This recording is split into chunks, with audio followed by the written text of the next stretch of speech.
الحمد لله رب العالمين والصلاة والسلام على أشرف الأنبياء والمرسلين سيدنا ونبينا مولانا أبي القاسم محمد وآله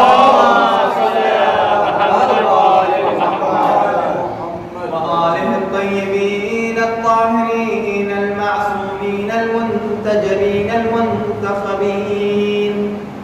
أما بعد، فقد قال رسول الله صلى الله عليه وآله وسلم: إن الحسين مصباح الهدى وسفينة النجاة. وأيضا قال: حسين مني وأنا من الحسين. درود پڑھیے.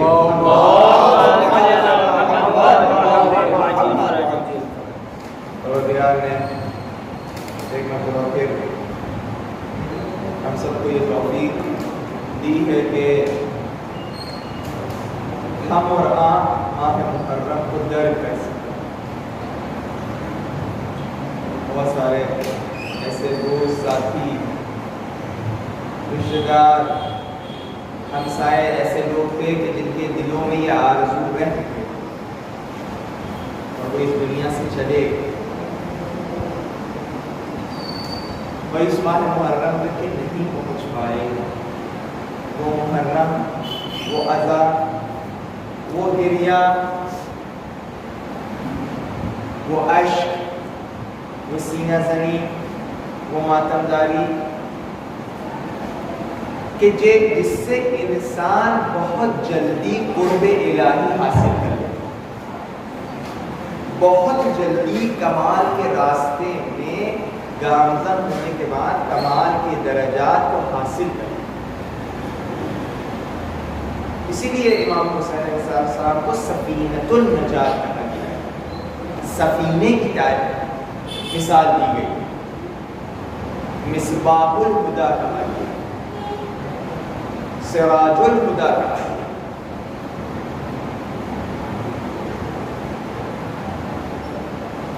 اور اپنی گفتگو کو آغاز ہونے سے پہلے یہ ہم بتا دیں، البتہ آپ لوگ کو یہ یقین ہے لیکن تذکر کے طور پر، کہ کوئی بھی اس بارگاہ میں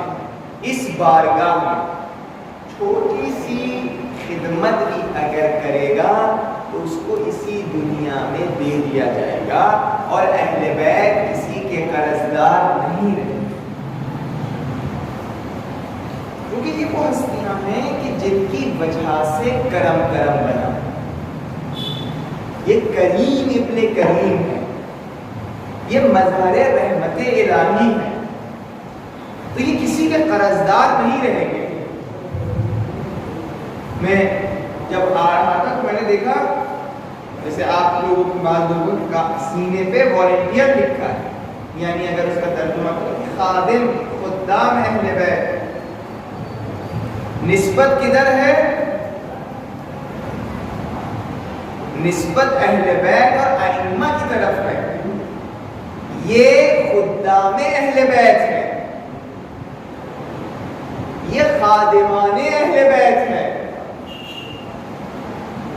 اب جب جس کی طرف نسبت ہے، اب ان کے خدام کے ساتھ جو اہل بیت نے سلوک کیا ہے اس کو آپ دیکھ سکتے ہیں کہ یہاں خادمہ بھی خادمہ نہیں ہوتی ہے، ماں ہوتی ہے.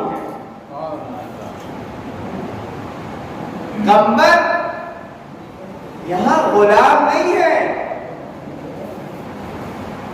حضرت فضہ یہاں کنیز نہیں ہے، بلکہ یہ ایسا ان کے ساتھ ویوہار اور برتاؤ ہے کہ گویا یہ اہل بیت کے گھرانے کے ہیں. تو یہ شرف چاہیے اور یہ انتخاب کیے جاتے ہیں. بھائی ہمیں کیوں نہیں انتخاب کیا؟ جو ان کو انتخاب کیا گیا، یہ رزق ہے جو لکھا گیا ہے، جو آپ کے نام پورا نکلا ہے. تو اس بارگاہ میں اگر کوئی چھوٹا سا بھی کیوں کام نہ ہو، اگر وہ انجام دے رہا ہے تو اس کا صلہ اہل بیت اسی دنیا میں اسے دے دیں گے، اور اہل بیت کسی کے قرضدار نہیں رہتے. حضرت زینب سلام اللہ علیہا کا جب قافلہ شام سے مدینہ کی طرف روانہ ہوا تو یزید نے قافلے سالار سے کہا کہ دیکھو ان کے ساتھ اچھا برتاؤ رکھنا، اچھا ویوہار اور اچھے اخلاق کے ساتھ ان لوگوں کو مدینے تک پہنچانا. آپ غور کریے، جب یہ کاروان حضرت زینب کا مخدرات عصمت و طہارت کا کاروان جب شام کی طرف جا رہا تھا تو چونکہ یزید نے کہا تھا کہ اب ان کے ساتھ ظلم بس ہے، ہمارا تختہ ابھی کے ابھی پلٹ جائے گا، اب اگر اس سے زیادہ ظلم کیا گیا تو اس قافلے سالار سے کہا کہ ان کے ساتھ اچھا ویوہار اور اچھے اخلاق سے ان کو پہنچانا مدینے تک کے. کہتے ہیں کہ مخدرات عصمت و طہارت جہاں رکنا چاہتی تھی وہاں قافلہ کو یہ روک دیتا تھا. جہاں یہ مخدرات عصمت و طہارت چاہتی تھی کہ مرد دور ہو جائے تو وہ قافلے سالار مردوں کو دور کر دیتا تھا. کہا یہ جب کاروان مدینے پہنچا تو حضرت زینب نے ایک شال بچھایا. شال بچھانے کے بعد ان خواتین سے کہا اگر تمہارے پاس جو کچھ اگر بچا ہے قیمتی تم لوگ اس میں رکھ دو، اور تھوڑا بہت جو یزید نے اگر واپس کیا تھا وہ بھی حضرت زینب نے اس میں رکھ دیا. رکھنے کے بعد اس شال کو اس قافلے سالار کے پاس بھیجا. جب قافلے سالار نے اس کو دیکھا کہ یہ کیا ہے، میں نے تو اپنے کام کے میں نے پیسے پہلے ہی دے دیے ہیں، اور چونکہ اس حاکم وقت کا یہ حکم تھا کہ اچھا ویوہار رکھنا، اچھا اخلاق، تو میں نے اسی پر عمل کیا. یہ کیا ہے، میں نے پیسے لے لیے پہلے. کہا نہیں، یہ حضرت زینب نے تمہیں ہدیہ بھیجا ہے کیونکہ تم بہت اچھے اخلاق کے ساتھ ان خواتین کو تم نے مدینے تک کے پہنچایا. کہتے جیسے اس نے سنا، کہا وہ زمین میں اس نے اپنے آپ کو گرا دیا، اور گرانے کے بعد زمین کی مٹی اس نے اپنے سر و صورت پہ لکھنا شروع کر دی کہ ہم نے کتنے غریب گھرانے کو قتل کیا. دیکھ رہے ہیں یہ اہل بیت کا گھرانہ کریم گھرانہ.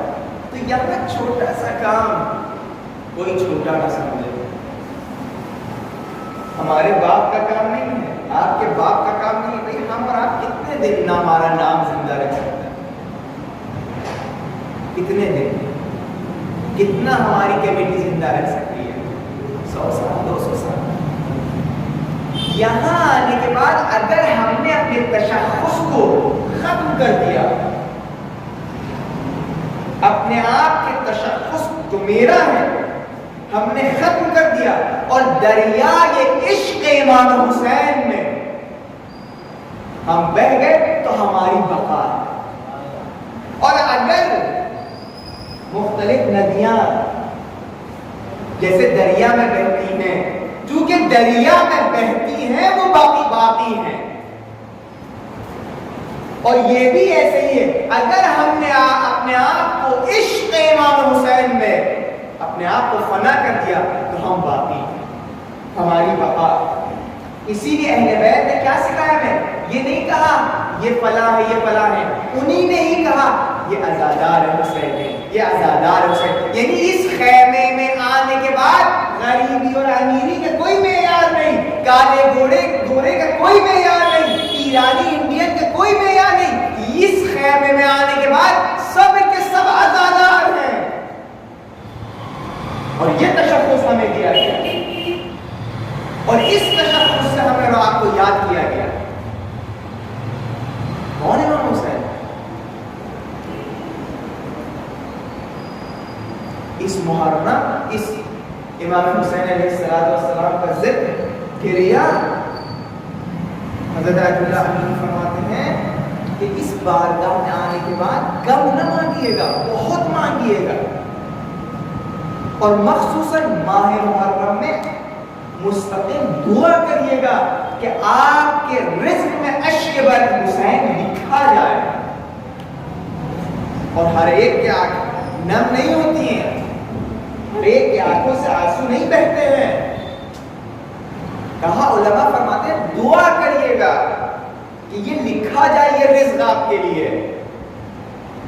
اور علماء کی سیرت یہ تھی, ماہ مبارک رمضان میں وارد ہونے کے لیے پروردگار نے کتنے مہینے مقدماتی طور پر پیش کیا ہے, ہمیں آمادہ کیا ہے. ماہ رجب اور ماہ شعبان. ماہ رجب اور ماہ شعبان میں ہمیں تیار کرنے کے بعد, آمادہ کرنے کے بعد ماہ رمضان میں ہمیں داخل کرواتا. تو یہ شہر اللہ تھا اور محرم شہر الحسین ہے. علماء اسی لیے اس مہینے کا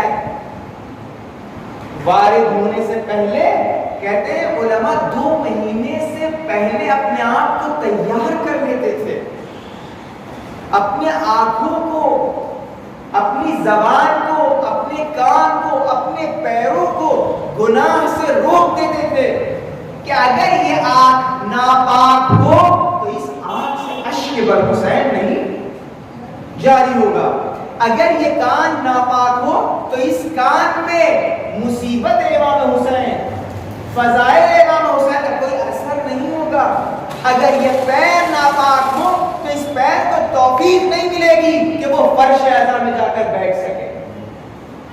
دیکھا ہوگا آپ نے, بہت سارے لوگ یہ کہتے ہیں ان کے رزق میں نہیں لکھا گیا ہے, ارے ابھی تھکے ہوئے ہیں, ارے ابھی یہاں سے آئے ہیں, 10 دن کی بات ہے. جیسے تم اپنے 70 سال زندگی کے سنوارنے کے لیے اتنی محنت کر رہے ہو, ویسے ہمیشہ ہمیشہ کی زندگی سنوارنے کے لیے یہی فرصت ہے. اگلے سال ملے یا نہ ملے, اگلے سال ہو یا نہ ہو, کسی کو کچھ نہیں پتا. صلوات دیجیے.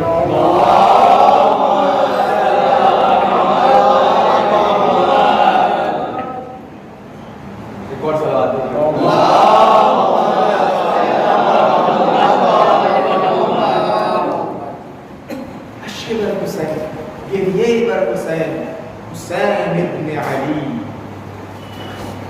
حسین ابن علی, حسین ابن علی, یہ عشق ہے. ان حسین کیس اولاد ہمیں دیوانے یہ روز مارا بے عشق حسین واپسینے کنی.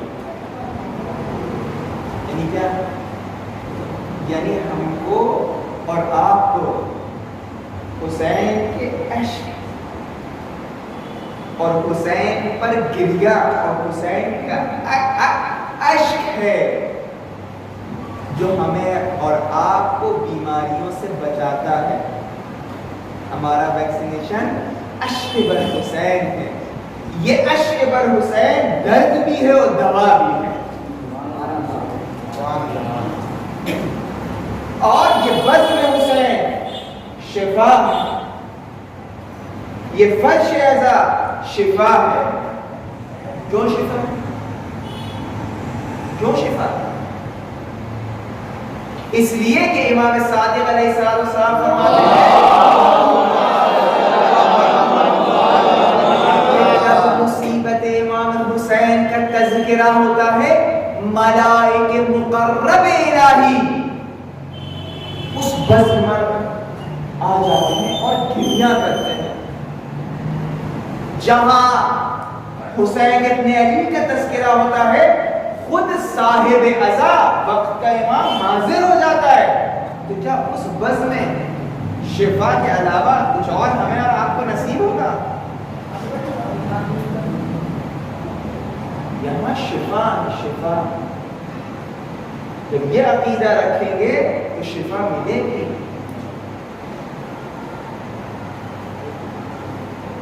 فرمایا امام رضا صلی اللہ علیہ وسلم نے ان بکیت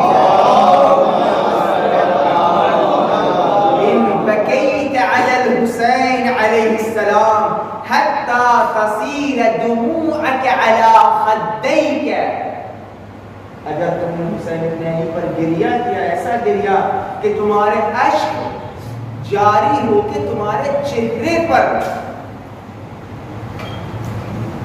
تمہارے چہرے پر جاری ہو گئے, فرمایا غفر ذنب اذنبته صغيرا كان او كبيرا قليلا كان او كثيرا. امام حسین علیہ السلام پر گریا ایسا کہ اشک جاری ہو جائے. امام فرماتے ہیں غفر اللہ، اللہ مغفرت کر دیتا ہے ہر اس گناہ کو، چاہے وہ چھوٹا ہو چاہے بڑا، چاہے کم ہو چاہے زیادہ. یہ ہے حسین ابن علی، حسین ابن علی. پر اگر کوئی چھوٹا سا بھی کیا کوئی انجام دے تو اسی دنیا میں اجر اسے مل جائے گا، اسی دنیا میں اسے عطا کر دیا جائے. ایک سوال دیجیے محمد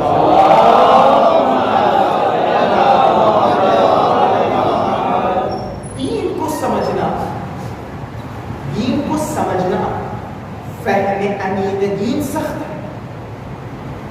دین کی گہرائیوں کو سمجھنا اس کے لیے ٹائم درکار ہے، ٹائم لگتا ہے. حضرت عبداللہ فاضل علیہ کرام فرماتے ہیں کہ 30 سال تک کے کوئی انسان اگر دین سمجھنا چاہے اس کو وقت لگانا ہوگا، مختلف علوم کا اسے ماہر بننا ہوگا، تب جا کے دین سمجھ پائے گا. صحیح؟ لیکن کہا دین پر عمل آسان ہے. آپ لوگ تھکے تو نہیں ہیں؟ دین پر عمل کرنا آسان ہے. کبھی کبھی ایک نیت، ایک فکر، ایک عمل انسان کو نجات دے دیتی ہے، انسان کو کمال تک کے پہنچا دیتی ہے. تو فہم دین کا وہ سخت ہے، گہرائیوں میں اتر کر دین کو حاصل کرنا یہ سخت ہے، لیکن دین پر عمل کرنا آسان ہے. ایک نیت، ایک عمل، وہ بہت آسان ہے. امام صادق علیہ السلام فرماتے ہیں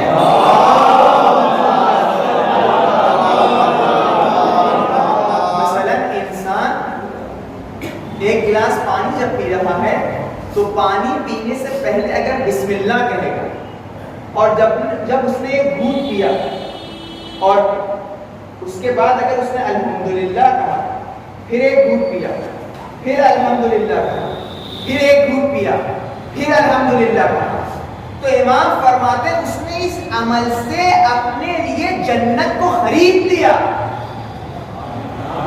جنت کو واجب کر دیا. ایک عمل ہی چھوٹا سا، بہت آسانی سے اس کو جنت مل گئی، قرب الہی حاصل ہو گیا، کمالات کے درجے اس کو حاصل ہو گئے. تو دین پر عمل کرنا کوئی مشکل نہیں ہے. کبھی کبھی ایک فکر، ایک نیت انسان کو نجات دے دیتی ہے. ایک صحابی تھا، امام صادق علیہ السلام کے گھر پہ وہ پہنچا اور رات اس نے گزاری. بلند آواز سے صلوات دیجیے.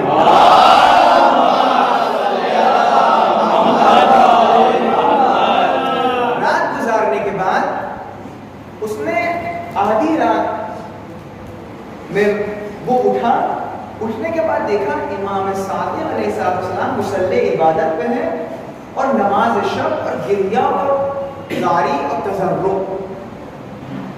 تو اس نے جب امام کی یہ حالت دیکھی، یہ کیفیت دیکھی، تو اس نے کہا اگر بندگی یہ ہے، اگر بندگی یہ ہے، اللہ کی عبادت یہ ہے، تو بھیا واہ ہمارے حال پر.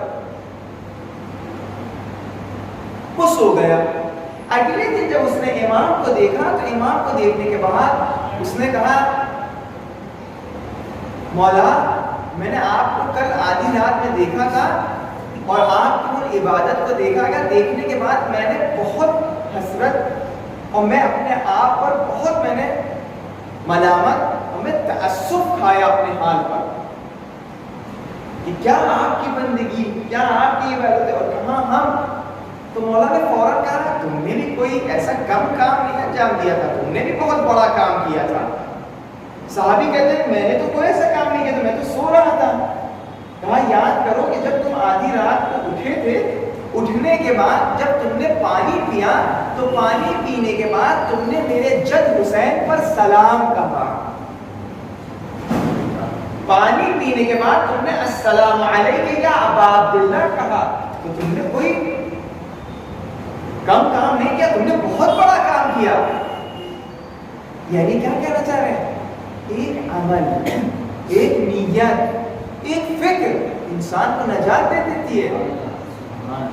اب جو شخص کہہ رہا ہے السلام علیک یا ابا عبداللہ، یعنی کیا؟ یعنی وہ سلسلے امامت کو اپنا رہا ہے، وہ غدیری سلسلے کو اپنا رہا ہے، وہ دشمنان اہل بیت پر تبرہ کر رہا ہے، اہل بیت سے تولا کر رہا ہے. ایک نیت. تو میں نے کہا دین پر عمل کرنا مشکل نہیں ہے، دین پر عمل کرنا آسان ہے. امام رضا علیہ السلام فرماتے ہیں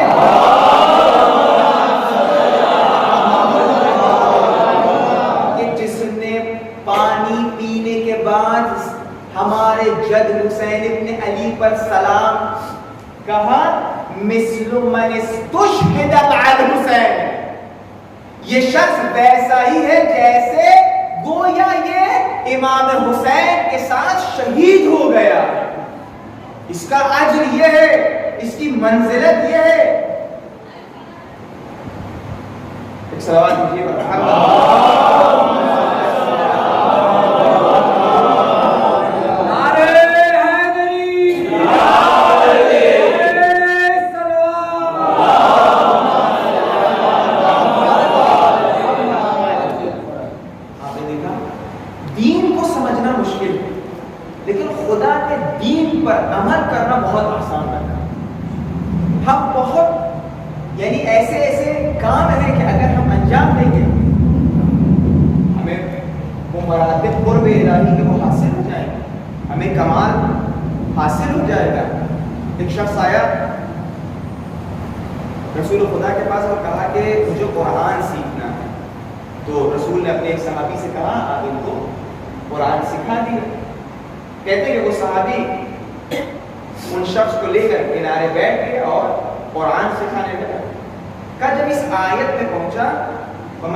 جب میں یہ سکھانے لگا تو اس شخص نے کہا کہ یہ قرآن ہے. اس نے کہا بھائی قرآن ہی آپ کو سکھا رہے ہیں، قرآن ہے. تو کہا بس کافی ہے، وہ اٹھ کے چلا گیا. جانے کے بعد وہ شخص رسول کے پاس آیا، کہا جو آیا تھا قرآن سیکھنے وہ بہت بے حوصلہ تھا، بہت اس کو جلدی تھی، وہ ابھی سورہ مکمل نہیں ہوا تھا، ابھی قرآن کی ایک سورہ مکمل نہیں تھی، سورہ نہیں سیکھا تھا. جیسے ہی اس آیت پر پہنچا فَمَن يَعْمَلْ مِثْقَالَ ذَرَّةٍ خَيْرًا يَرَهُ وَمَن يَعْمَلْ مِثْقَالَ ذَرَّةٍ شَرًّا يَرَهُ، وہ اٹھ کے چلا گیا. پتہ ہے رسول نے کیا کہا؟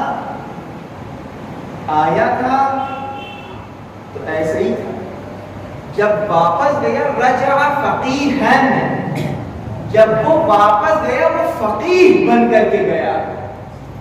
یعنی اس نے اس دو آیت پر توجہ کرنے سے اس کو سمجھ میں آ گیا کہ وہ اس کائنات میں اسے کرنا کیا ہے.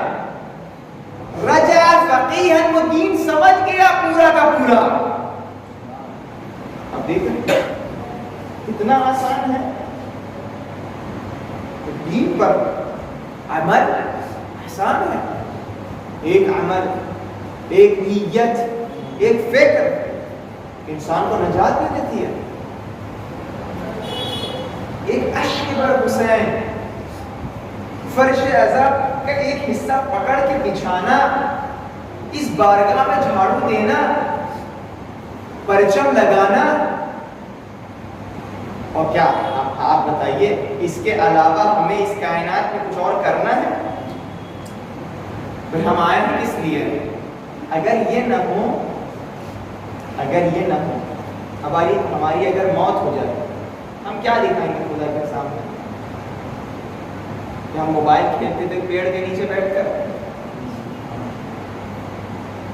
ہم بہت اچھی میرے پاس بائک تھی، سنڈے کے دن ہم بائک چلاتے تھے، ہم اپنی باڈی بنا کے رکھنے کے لیے جم جاتے تھے، ہم اسٹار پلس کی سیریل دیکھتے تھے. سب فارسی میں کہتے ہیں پوچھ نظر آئے گی، خالی نظر آئے گی. آنکھیں بند کر لیے اور بند کرنے کے بعد آپ یہ کہیے کہ اگر ہماری موت آ جائے اور ابھی حساب و کتاب ہونے لگے کیا پیش کریں گے؟ یہ حسین ابن علی کا صدقہ ہے کہ جو ان لمحوں کو ہمارے روز قیامت کے لیے محفوظ کر دیا۔ ان لمحوں کے علاوہ کچھ اور دکھا سکتے ہیں کہ پروردگار ہاں کچھ لمحے ہیں کہ جس لمحوں میں سوائے عشق پر اہل بیت، سوائے محبت اہل بیت، سوائے قرآن کی آیتیں سننا، سوائے روایتیں سننا کچھ اور میں نے نہیں کیا۔ ابھی آپ آنکھ بند کر لیے، ان 2 دنوں میں دیکھ لیے کہ کون سی ایسی چیز ہے جو خدا کے بارگاہ میں آپ پیش کر سکتے ہیں۔ مجلس کرانا ہے گھر میں، اس کے لیے گئے حصہ لینے، فرش رضا بچھانا ہے، پرچم لگانا ہے، پیسے خرچ کرنا ہے، لوگوں کو بلانا ہے، ارے مجلس ہو رہی ہے، اس کے علاوہ کچھ اور نظر آئے گا؟ باقی جو کام ہے ہمارے وہ 70 سال، 60 سال، 50 سال، 100 سال زندگی کو سنوارنے کے لیے تو ہم کر رہے ہوتے ہیں، لیکن جو ہمیشہ ہمیشہ کی زندگی سنوارے گا وہ یہی ہے، وہ یہی بزم اہل بیت ہے۔ ایک نیت، ایک فکر، بس میں آپ کی زحمت تمام کرتا ہوں۔ مرحوم حضرت آیت اللہ عراقی کا اگر آپ لوگوں نے نام سنا ہوگا، ایک بہت بڑے آیت اللہ و عارف بزرگ، ان سے نقل کیا جاتا ہے کہ نجف میں ایک عالم دین تھے آخوند خراسانی۔ آخوند خراسانی نے کتاب لکھی ہے کفایہ، کفایت الاصول۔ یہ وہ کتاب ہے اور یہ وہ شخصیت ہے کہ اگر کسی کو عالم بننا ہے بغیر ان کی کتاب پڑھے ہوئے وہ عالم نہیں بن سکتے۔ ان کے ایک شاگرد تھے اب مرزا عبداللہ گلپائگانی، مرزا عبداللہ گلپائگانی، کہتے ہیں کہ بہت ذہین، مجتہد، عالم، اور آخوند خراسانی ان کو بہت چاہتے تھے۔ آخوند خراسانی کا اور بھی شاگرد ہیں جیسے مرزا نائینی، جیسے آیت اللہ بروجردی، لیکن ان کو بہت چاہتے تھے۔ یہ جب کبھی درس میں سوال کرتے تھے تو آخوند خراسانی کہتے تھے سب چپ ہو جائے، فاضل سوال کر رہا ہے، فاضل سے خطاب کرتے تھے۔ لیکن ان کی موت جوانی میں ہو گئی، 50-60 کے درمیان میں، اور آپ کو پتہ ہے علماء 50-60 میں تو مجتہد بنتے ہیں، اور یہ 50-60 میں دنیا سے چلے گئے۔ کہتے ہیں بعض لوگوں نے ان کی برزخ دیکھی، بعض علماء نے ان کی برزخ کی کیفیات دیکھے جو عرفا تھے۔ کہتے ہیں کہ دیکھنے کے بعد ان سے پوچھا کہ مرزا عبداللہ گلپائگانی آپ کی برزخ اور آپ کا حساب و کتاب کیسے تھا؟ فرماتے ہیں حساب و کتاب کی چونکہ بات آ گئی تو میں بریکٹ میں بتا دوں کہ حساب و کتاب بہت صحیح ہوتا ہے۔ روایت کے جملے یہ کہ ابھی جو حساب و کتاب اس مردے کا ہو رہا ہوتا ہے کہ اس وقت جب ہو رہا ہوتا ہے ابھی جو لوگ تشییع جنازہ کے لیے آئے ہیں ان کے پیروں اور ان کے قدموں کی آواز سنائی دے رہی ہوتی ہے، اتنے جلدی حساب و کتاب ہوتا ہے۔ اسی لیے کہتے ہیں جب مردے کو قبر کے حوالے کرے تو سب چھوڑ کر نہ چلے جائیں، بلکہ کچھ لوگ رک کے قرآن پڑھے، سورہ یاسین پڑھیں، سورہ قدر پڑھیں۔ اسی لیے حضرت زہرا نے ہمارے امیر المومنین سے کیا وصیت کری کہ اے علی میرے قبر پہ قرآن پڑھنا۔ کہا حساب و کتاب بہت صحیح ہوتا ہے۔ کہا جب حساب و کتاب مجھ سے ہونے لگا یعنی مرزا عبداللہ گلپائگانی سے، کہا ملائک نے کہا تم کیا لائے ہو؟ تو مرزا عبداللہ گلپائگانی نے کہا میں کتابیں میں نے لکھی ہیں، میں کتابیں لایا ہوں، میں نے شاگرد تربیت کیے ہیں، میں وہ لایا ہوں۔ تو فرشتوں نے پلٹ کے کہا، ملائک نے پلٹ کے کہا بھائی کتابوں کے پیچھے تمہارا نام تھا، اس سے تم نے شہرت پا لی، ہو گیا تمہیں شہرت مل گئی، سب جگہ یہ چرچا ہو گیا، مرزا عبداللہ گلپائگانی فاضل تھے، بڑے اچھے شاگرد تربیت کے، ہو گیا تمہارا، اور کیا لائے ہو؟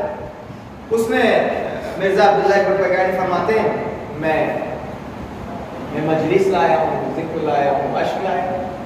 کہا یہ تو سب لاتے ہیں، تم عالم تھے، تم نے اس میں کیا ایسا بڑا کام کیا ہے؟ تو مرزا اور کیا لائے ہو؟ تو مرزا عبداللہ گلپائگانی کہتے ہیں کہ میں نماز لایا ہوں، روزے لایا ہوں، حج لایا ہوں، اور کیا کہا تم عالم تھے، یہ تو دوسرے بھی کرتے ہیں، تم عالم ہو کر تم نے اس میں کیا ایسا خاص کام کیا ہے؟ کہا اور کیا لائے ہو؟ تو مرزا عبداللہ گلپائگانی کہتے ہیں بھائی میں جو کہہ رہا ہوں آپ کہہ رہے ہیں یہ تو دوسرے بھی کرتے ہیں اور میرے پاس اور اس کے علاوہ کچھ اور نہیں ہے۔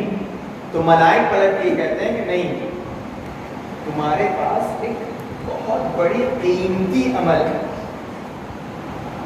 بہت گراں قدر عمل ہے۔ تو مرزا عبداللہ گلپائگانی فرماتے ہیں نہیں بھائی مجھے تو کوئی یاد نہیں آ رہا ہے ایسا عمل، کوئی قیمتی عمل، جو تھا میں نے بتا دیا۔ ملائک کہتے ہیں یاد کرو، جب تم نجف میں پڑھتے تھے تمہارے گھر میں کچھ مہمان آ گئے ایران سے، تمہارے شہر گلپائگان سے بن بلائے۔ جب وہ آئے تمہارے گھر میں ان کے استقبال کے لیے کچھ نہیں تھا، تم گھر سے نکلے اور نکلنے کے بعد نجف کے اندھیری گلیوں میں تم کسی سے قرض لینے کے لیے نکلے تاکہ ان کے لیے کچھ بندوبست کر سکے۔ تمہارا پیر پتھر سے لڑا اور تم گر گئے۔ گرنے کے بعد تم نے یہ سوچا خدایا اتنا عظیم شاگرد آخوند خراسانی کا جو شاگرد تربیت کر رہا ہے، کتابیں لکھا ہے، اس کی حالت ایسی کہ تم نے یہ گلا و شکوہ کیا خدا سے، کہ لیکن جیسے ہی تم نے گلا و شکوہ کیا فوراً تم نے کہا ارے نہیں یہ جو آئے ہیں یہ مولا علی کے مہمان ہیں، یہ برکت لے کر آئے ہیں، اور یہ سوچ کر تم نے الحمدللہ کہا یہ تمہارا عمل اور یہ تمہاری سوچ اور یہ تمہارا الحمدللہ کہنا تمہارا پورا برزخ دنیا سے قیامت اور برزخ کا پورا سفر کا بندوبست یہی عمل کر دے گا۔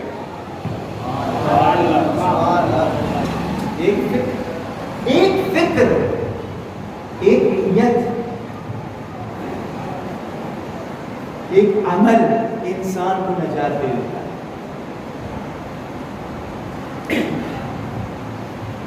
یعنی انسان کوئی یہ نہ سوچے کہ اس بارگاہ میں اہل بیت کی بارگاہ میں کوئی عمل چھوٹا، ہاں یہ وہ بارگاہ ہے کہ چھوٹا بڑا نہیں دیکھتا بلکہ دلوں کی خلوص کو دیکھتا۔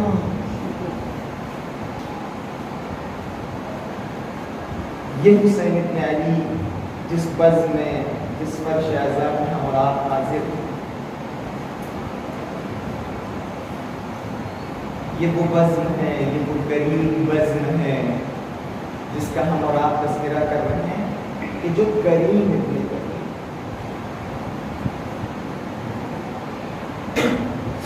اور جو لوگ حاضر ہیں بزم میں فرش اعظم پر، جو لوگ حاضر ہوتے ہیں ان کو انتخاب کیا جاتا ہے، منتخب کیا جاتا ہے،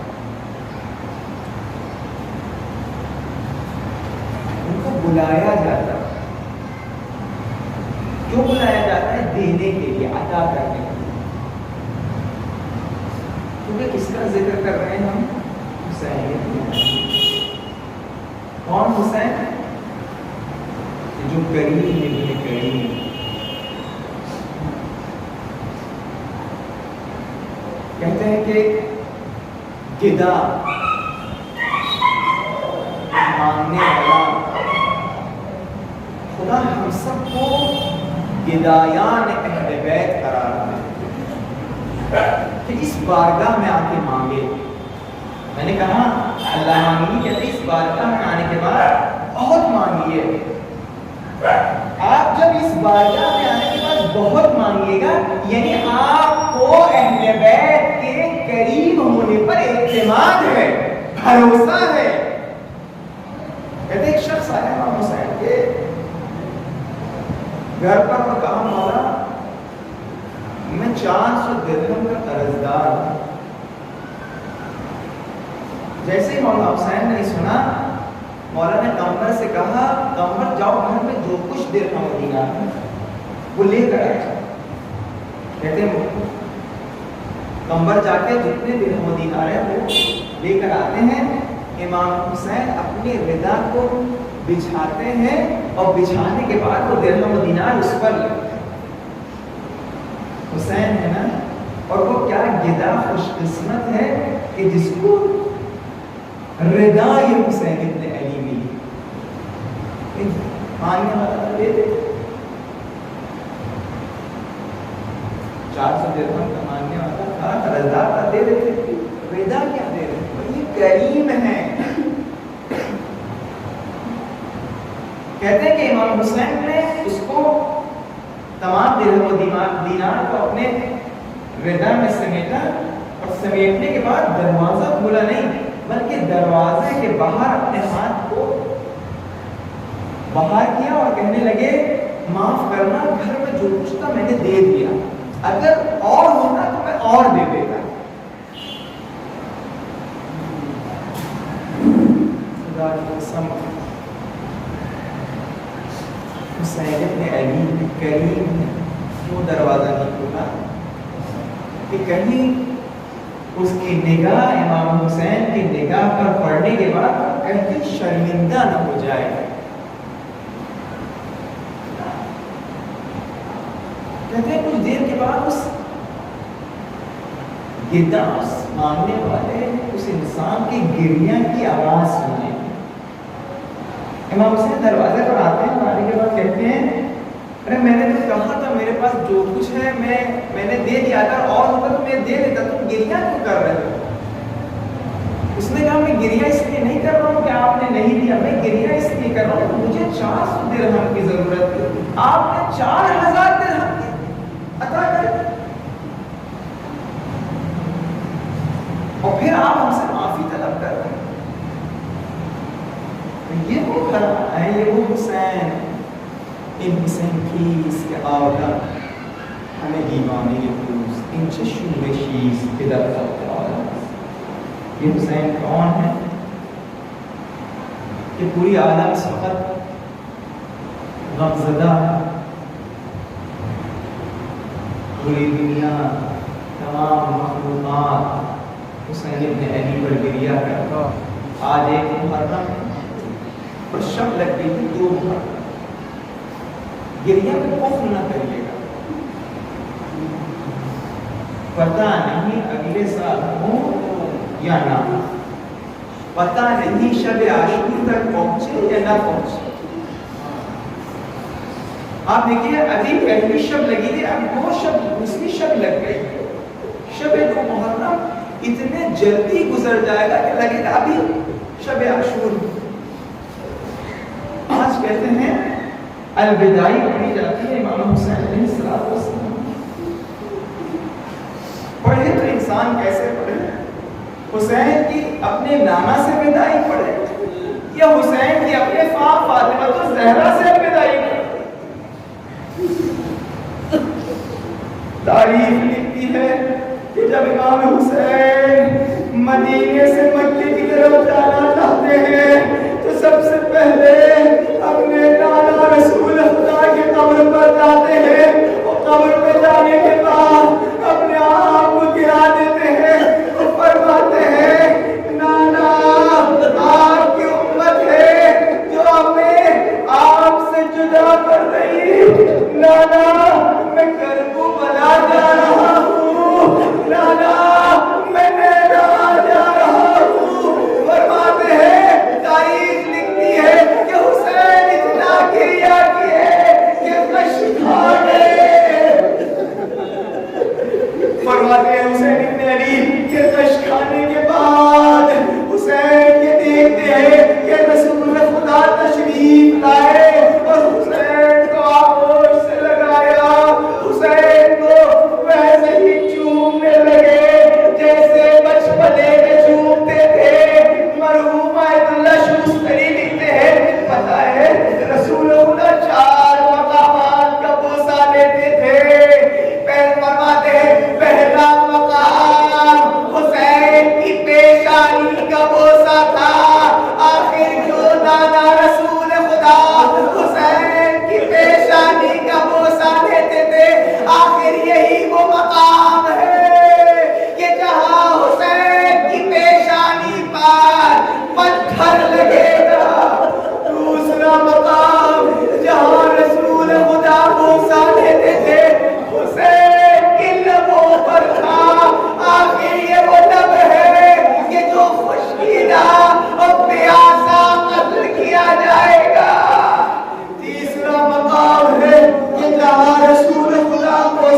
تھے، حسین کے گلے کا بوسہ لیتے تھے۔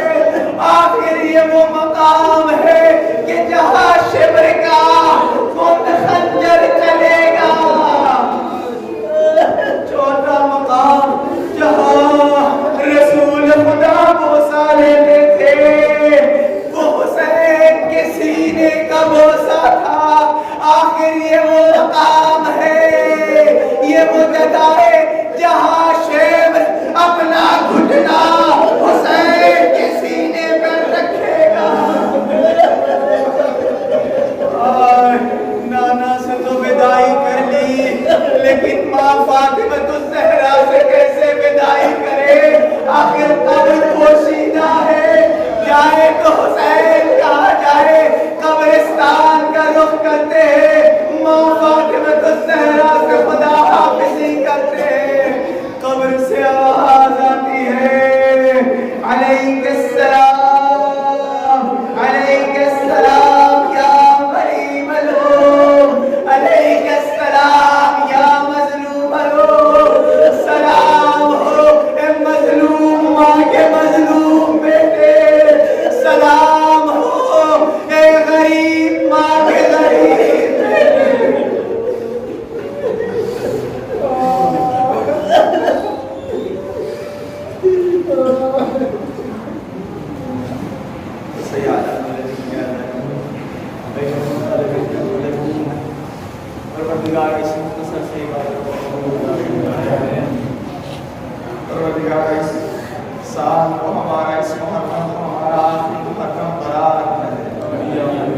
ہمارے دلوں میں 2 سال سے زخم، ہمارے دل 2 سال سے زخمی۔ ہم امام حسین کی عزاداری اس شان سے نہیں کر پا رہے جس شان سے کرتے تھے، اس شان سے جلوس نہیں نکال پا رہے جس شان سے جلوس نکالتے۔ پروردگار اس محرم کو ہماری آخری محرم قرار نہ دے۔ پروردگار جو لوگ اس نیت، اس دل، اس غم، اس مہاماری کورونا میں اس سال دنیا سے چلے گئے، اس آرزو کے ساتھ اس جگہ کی زیارت کر سکیں، بیت الحرمین کی زیارت کر سکیں، اس ماہ محرم میں عزاداری کر سکیں، اور آپ ہمارے درمیان نہیں ہیں۔ پروردگار ان کے درجات کو بلند ان کو امام حسین کے ساتھ محشور پروردگار ہم سب اس لائق بنا دے کہ ہم سب اپنے آپ کو شیعہ حیدر کرار کہہ سکیں، ہم سب کو اس لائق بنا دے کہ ہم سب اپنے آپ کو عزادار حسین ابن علی کہہ سکیں۔ پروردگار ہمارے رزق میں عشق پر حسین لکھ دے، گریے پر حسین لکھ دے، سینے زنیے پر حسین لکھ دے، ماتم داریے پر حسین لکھ دے۔ پروردگار ہماری موت جب آئے تو ہماری نگاہ حسین کے قدموں کے نیچے، پروردگار جہاں ظلم ہو رہا ہے، ظالموں کو نیز سے نابود، مظلوموں کی جان مال عزت و آبرو کی حفاظت فرما، تمام مومنین کو اس بیماری سے محفوظ فرما۔ سب مل دعا اسلام کی امام زمانہ، اللہم صلی علی محمد و آل محمد۔ بسم اللہ الرحمن الرحیم، اللہم کل ولیک حجت بن الحسن صلوات علیہ وعلی آبائہ فی هذه الساعة في كل ساعة وليا حافظا وقائدا وناصرا ودليلا وعينا حتى تجعله المرض للأموات وتمتع فيه اللهم صل على محمد وعلى آل محمد. حسین